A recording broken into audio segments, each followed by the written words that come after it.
John, good afternoon, and thank you so much for clearing some time out of your busy training schedule to have a quick chat with me. No worries, Gary. Nice to see you. Well, it's nice to see you as well. I was thinking about it, and it's probably something that will come up in my questions later on. But one of the first training sessions that I have done about 15, yeah, it would have been about 15 years ago in real estate about auctions was one of your training sessions. So Oh, great. it's really interesting how the wheel turns and we meet again. Yeah, that's right. Yeah. And now you're a world famous trainer yourself. Good on you. Yes. Very well known all over the world, especially in my house. Yeah, that's right. Yeah, me too. I wish I got as much respect at home as I might get out in the marketplace. We're very similar then. Yeah. John, I want to start with your journey in real estate, because most people know you as John Abbott, the trainer, but you've been in the industry for quite some time, and have done just about everything. How did you get into the industry, and how was your journey? Well, actually, my father was in real estate before me, so I'm second generation real estate agent. Born and bred in Melbourne. As soon as I left school, I didn't really want to go to university. Didn't like school too much. So it was the late 1970s, 1978 to be exact, after I left school. And I decided I'd get into real estate. So I went to work for a friend of my father's. And my official title was office boy back in 1978. It was such a thing. I used to be called the boy around the office. So started off putting up signs, getting keys cut, taking them out of the post office, washing the boss's car, all that sort of stuff. So did that for about a year, then did a little bit of helping out in property management, then got into sales. So and I think after about 4 or 5 years, I was managing a branch office in Melbourne. So that was really good experience. So yeah, a long time ago now. But funnily enough, Gary, I was really shy as a kid. And one of the ways that I decided to get over it was to become an auctioneer, that old sort of face your fears thing. So I got some very good auctioneers in Melbourne to give me a bit of training, and got into auctioneering, and eventually got over that nervous thing. So yeah, no, it was all good. Been a lot of fun. Yeah, it's really interesting, because I've come across quite a few people in real estate, auctioneers and salespeople, who are naturally quite shy people. So it's it's funny, isn't it? Yeah. People change. And so now you're really your main focus with training is the auctions. Why did you choose to focus just on auctions and auctioneering, other than obviously your background? Yeah, I do some other training, but I'm really passionate about auctions. When I came over to New Zealand about 20 odd years ago, auctions were really only for mortgagee sales and estate sales and that sort of thing. And there was quite a number of us that came over at the same time and started doing auction training with people here in New Zealand, based on the model that's been developed in Melbourne for 100 years probably. So I think it's just a really good way of marketing property. It's a fair, open, transparent system. It's very, very good for sellers, but also it's fair to buyers as well, because whilst they might be nervous, everybody gets nervous at an auction, they can see what other competition there is. So as I say, it's quite transparent. Buyers can look to each other and say, okay, well, if those people think it's worth X, then, I'm happy to pay a little bit more. From an owner's point of view, I think the real benefit is that rather than negotiating, rather than having sort of negotiations between vendor and purchaser, the negotiations in a way are between purchaser and purchaser. So as you well know, a buyer will pay more money to beat somebody else to it than they will just to keep the owner happy. So in a normal negotiation, salespeople will often say to a buyer, you've got to pay more because the owner wants more. You know, they won't accept what you're offering. Yeah. To which buyers often say, well, I don't care what they want. You know, here's my offer, and I'm going to leave it at that. Whereas if you say to a buyer, you've got to give us more money, or we're going to sell it to someone else, that's where they tend to dig deep. So particularly in the sort of market we're in at the moment, there's, you know, huge premiums being paid. And in a more difficult market, I think auctions are very valid as well, because it doesn't have a price on it, so buyers can't try and negotiate down. And it also sets a time limit, so it forces people to do their due diligence, and then you know, come along to the auction and compete with everybody else. So all in all, I just think it's the fairest and best way of marketing properties, really. Yeah, yeah, and you mentioned something at the beginning that I want to ask about, because you said that when you came to New Zealand, it was really just mortgagee sales and estates, and there still is a perception many times in the market that there's only a certain type of houses that should go to auction. You obviously disagree with that. Why is it? You're right, Gary. That's spot on. That there still is a perception of that. I think really any property is suitable for auction. There are a couple of exceptions. One exception, I guess, would be, you know, let's say you had a new development of townhouses and there were 5 that were all absolutely identical. That probably wouldn't be ideal for an auction, because no one's going to bid on the first one. Everyone's going to hold back to see what the first one sells for in order to set a benchmark for the next 4. Yeah. Because when they're all identical, you know, if there's no difference, then buyers are reluctant to bid on the first one. So what would happen probably in that situation is that the first one would pass in, and then none of them would sell after that. Yeah.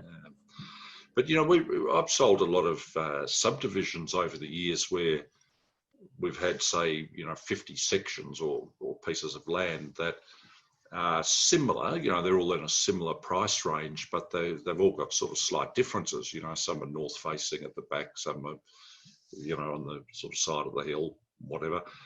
And in those cases, what we've done is really interesting. It's called a buyer's choice auction, which you'd be familiar with, but we auction off a section and then the buyer immediately chooses which one they want. Okay, yeah. So rather than saying, okay, well, we'll do the first lot's the one on the corner, you know, down the bottom of the hill, and then we'll move up the hill and do them one at a time. So what happens is you've got 50 sections and you might have 100 potential buyers. You get lots and lots of bidding on the first one because everyone has a preference of which section they'd prefer. You know, one might have a tree and one's on the edge of a stream and all that sort of stuff. So even in cases like that where you've got similar properties, you know, it can work very effectively, but not if they're identical in every way. And I think the other thing, Gary, is the vendor suitable for an auction? So I think it's a balance between the type of property, the popularity, that sort of thing, and whether the vendor's open to it or not. But I think as agents, we need to give people our best advice for their circumstances. And yeah, by and large, my first advice to a vendor would be to consider an auction and then look at reasons why you might not have an auction, rather than saying, okay, well, let's look at, you know, putting a price on it. I think price marketing is probably the least favourable at the moment, particularly with property values rising so quickly. Yeah, that's right. So you over the years, you've trained many salespeople, worked with a lot of salespeople. What are some of the common mistakes that you see that salespeople make when they work auctions? Yeah, I think one of the biggest problems I find is salespeople often talk too much. When someone's buying a property, from a buyer's perspective, it's just as much a process of elimination as it is a process of selection. So buyers will look at the available properties in, let's say, the neighbourhood they're looking in, the price range that they're looking in, and then they're going to whittle the list down to what's left, because they're not going to go out and look at 50 properties on a weekend. Yeah. So what they'll do is they'll try and eliminate properties, and that's why buyers all ask similar questions, unbeknown to each other. But those of us that have been in real estate for more than a month will have picked up that there's a pattern with questioning from potential buyers about a property. And the questions are, the first one is how much is it? The second one is why the owner's selling. Yeah. The third question is how long's it been on the market? And then the fourth question is, well, how much other interest have you got? Now, if you look at the first three questions, I think they're all about qualifying the vendor, really. Buyers know what properties are worth, so they're not asking necessarily, you know, what's this property worth, because most of them do their own research. What they're trying to work out is if they spend time and effort pursuing this property and get all emotionally involved with it before they buy it, is there something beyond their control that's going to stop them from getting it? Particularly, you know, the vendor's motivation. So buyers want to deal with vendors who are not desperate to sell. That's not the point. It's just people that are not going to muck them around. So, so hence those questions. So if you don't answer those three questions, particularly the first three properly, then you're going to lose interest. And that's where the lack of skill with a salesperson can actually stop the property from selling, and stop people doing their due diligence and becoming interested.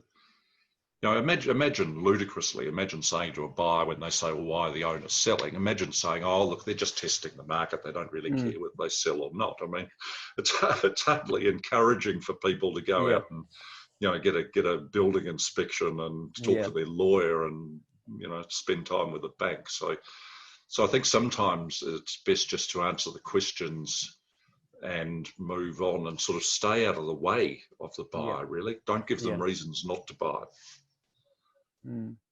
Very interesting. It's true. It is about the motivation, and that's definitely an important thing. So on the reverse side of that, the common mistakes, what do you think are the traits of some of the best auction operators, some things that you see that good auction operators do? They work very hard for their vendors, which is what we should be doing irrespective of the method of sale. But because an auction campaign is condensed into that sort of, you know, 2, 3, 4 week period, depending on the market conditions, they work very hard. And I think they're proactive about going out and finding potential buyers for the property rather than just being reactive and waiting for the marketing to do all the work for them. I think their level of service with following buyers up, the amount of information they provide to people, and actually even down to things like coaching the buyers on how to bid on the day. Not obviously coaching them how to buy it cheaply, because that's not what we're about. We're obviously acting for the owner and we all want to get the best possible price, but helping the buyers to make sure that they end up buying their dream home. So, you know, if you just let somebody flounder at the auction, they're unlikely to, you know, well, they have less chance of purchasing than if the salesperson had sat down with them maybe the night before the auction and, you know, helped them with a strategy, answered any questions that they've got, been through the contract with them, even to the point of sitting with them or standing with them at the auction itself. So, so there's lots of things salespeople can do. It's really interesting what you said, because I always found that most buyers, especially if they maybe bought 1 or 2 houses, are actually petrified at auctions, and they get lost. They don't really know what to do. Yes. So, I mean, buyers do get nervous with auctions, but as I say to them, you know, I had a classic example last week. There was a lady at an auction that I was about to do, and there was a lady looking very nervous, and I just went up to her, introduced myself, said, "Hi, I'm the auctioneer." I said, "Are you interested in the house?" And she said, "Oh, I absolutely love it." She said, "I so hope I get it." And I said to her, "Well, that's up to you, really." And she sort of, and I laughed, and she sort of looked at me and said, "Well, what do you mean?" And I said, "Well, the good thing about an auction is that your destiny's in your own hands, subject to the reserve price being reached. You know, if you're the highest bidder, then the house is yours. You know, it's not like multiple offer situations or tenders or expressions of interest where it's a little bit like playing darts in the dark. You know, you can't sort of see what the target is." So I think you're right, Gary. A lot of buyers do feel nervous, and it is a bit stressful, but if you're in a negotiating situation with a normal sale of a house where the salesperson's going backwards and forwards and backwards and forwards, some negotiations can go on for a week. Well, frankly, I'd rather be a bit nervous and anxious at an auction for half an hour than nervous and anxious for a week. Yeah, I agree. And another thing, and this is really quite specific for this market that we're in right now, with such a hot market and such shortage of properties. There are a lot of properties that get sold pre-auction at a pre-auction auction. And I remember, and this is something that I saw a post that you put on Facebook about being a little bit against pushing pre-auctions too much. Why are you not a fan of pre-auctions? It's funny, I don't put a lot of stuff on Facebook, but that one certainly got plenty of comments, both positive and negative, mainly positive, I've got to say. I think that if you're embarking on a 4-week marketing campaign, the 4-week campaign, or 3 or 5 or whatever people choose to do, it's a strategy to capture the maximum number of potential buyers, and I just don't see. And I'm not dead against bringing auctions forward. It happens all the time. I'm actually doing one tomorrow night that's a brought forward auction. So, ultimately it's the vendor's decision, and that's based on the advice of the salespeople. So, I'm not saying I'm dead against it, but I don't think it's the preferred way of doing things, particularly in this sort of market where the market is quite hot. There are lots of buyers out there, but very little stock. So, being a good negotiator, I guess, is all about balancing risk and reward. So, yes, there is an element of risk by not accepting a pre-auction offer. You might end up with egg on your face 2 weeks later if that buyer's gone and bought something else. But if they're so interested in this property that they made an offer, then they're unlikely to go and buy something else because this is their preference. And the only reason a buyer makes an offer prior to auction really is to try and get rid of the opposition. It's they're trying to reduce the competition. So if we're really acting in the owner's best interest, we want to maximise the competition, not allow a purchaser to try and get the jump on everybody else. So look, I'm not dead against it. It does happen. As an auctioneer, I'm doing one tomorrow night, and the vendor's absolutely delighted with the price they've got. But what I have noticed is that about 90% of brought forward auctions sell for more than what the acceptable offer was. That sort of triggered the auction being brought forward. So what that says to me is that the offer wasn't that good, really. If we get $200,000 more than a pre-accepted auction, then if we had waited another 2 weeks, how many more buyers would we've got? And I've even noticed personally, I live in One Tree Hill here in Auckland, and it was quite a nice house came onto the market around the corner from me, and I drove past it, and I always thought, if that house ever came on the market, I might be interested in buying it myself. But then this is just a couple of weeks ago. I drove past, saw the sign on it. I was busy doing auctions all weekend, so I didn't have the opportunity to get to the open homes to go and have a look. And I thought, that's okay, I'll go the following weekend. Well, lo and behold, by Thursday the next week, it had a sold sticker on it because the auction had been brought forward. So, that's just a personal experience. And I thought, well, if they had waited another 2 weeks, I and how many other people would potentially have had a look through. So, as I say, I'm not dead against it, but it's certainly not the preferred option. Yeah. It's really interesting. As we were talking about it, I was thinking that when I don't see a lot of houses go to auctions right now where the sign says will not be sold prior to auction, where it used to be the norm that will not be sold prior to auction, and then some will have pre, but now it completely changed. Yeah, well, buyers actually love it when they see it, will not be sold before auction on a sign. Because I've done it lots of times, both as a salesperson and, recommended it to salespeople as an auctioneer. Obviously the vendor has to agree to it because they're the client. But from experience, what happens is that the agent gets about double the amount of inquiry because buyers are ringing up saying, oh, why can't it be sold prior to auction? Which is confidential, and you could just say to the buyer, look, it's confidential, I can't tell you, but the people are really keen to sell. So again, you're not giving someone a reason not to buy. But I think buyers like to know that they've got 3 or 4 weeks to do their due diligence, get their finances organised, get a building inspection if they want one, get legal or any other technical advice that they might want. I think buyers hate getting a call saying, oh, look, the auction was going to be in 2 weeks, but it's now tomorrow at 5 o'clock. Are you in or are you out? And some people with brought forward auctions haven't had time to get their finance organised. So, again, that's another reason why I think you want to, let the process run its course, preferably. Yeah. And one more question, and that's probably the hardest one, price. Because that is the hardest one. Yeah, it is. A lot of people struggle with this. Obviously, from a buyer's perspective, buyers struggle with it because they want to get something, and salespeople many times will struggle with that as well. What do we say to a buyer? Clearly we can't disclose a reserve price, so we can't really tell people, how much a vendor is wanting or what their expectations are. Yeah. And even if we could, you wouldn't want to do that anyway.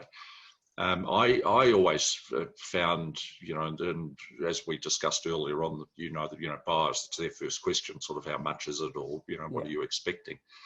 I think the best thing to do is to turn the question back to them and say, well, what price range are you looking in? And then we can sort of guide them whether it might be in their price range or whether it's going to be, way out of their price range. So in fairness, I think, if somebody says, well, I've got an absolute limit of 800 and the house is going to be over $1 million, then in fairness, we need to, tell them that unfortunately it's probably going to exceed, by a fair amount what they're wanting to spend. But, buyers can always come up with a little bit more money. So, one of the things I think is a fair way of doing it is to tell buyers what it isn't going to be rather than what it is going to be. What I mean by that is that you have the discussion with the owner of the property, about the fact that people are going to ask, well, how much do you want? So I always have that conversation with vendors right at the start. Over a cup of coffee or whatever, saying, well, this is how I think we should handle that question. Are you comfortable with that? So, we would agree, the owner and I would agree on a figure that they're happy for me to tell prospective purchasers that that's what they definitely won't accept under any circumstances. Right. Yeah. So if your budget is below that, no point coming along. But as you know, it's not uncommon for a buyer to exceed their predetermined budget by, 100,000. Yeah. So, I just say to people, look, it's probably in the upper end of the range that you're looking in, but look, it's well worth coming along and having a look through.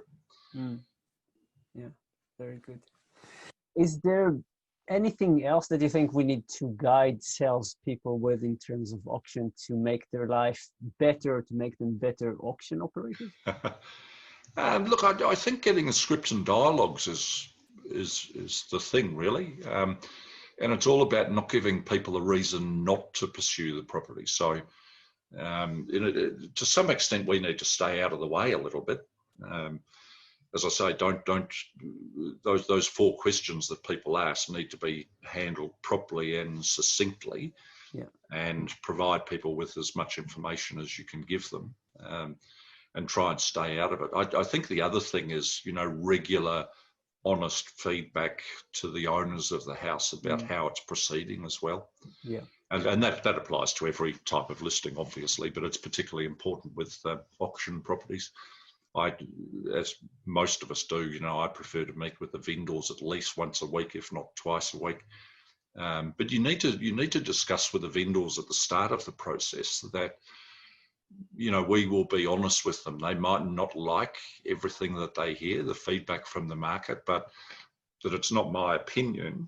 Pardon me, it's just me feeding back what people have been telling me. So I always get the vendors to agree right at the start that they're not going to blame me for any of it. So otherwise, because some vendors do get a little bit upset with the feedback from the marketplace, and I don't want them to blame me for it. So I just say to the owners, look, I'll give you all the feedback, the good, the bad, and the ugly. Will you just give me an undertaking? You won't blame me for it. And most vendors are pretty good. And then if they do start getting a bit narky and start giving me a hard time, I say, well, hang on a second. You did promise you weren't going to blame me for any of this. Yeah. Brilliant. John, thank you so much for the tips, the information, all the training that you have done over the last few years, and the ones that you will continue to do. And I look forward to having another chat with you in the near future again. Yeah, well, I can't afford to retire, mate, so I'm going to be around for a while yet. Very good. Very good. All right. Talk to you soon.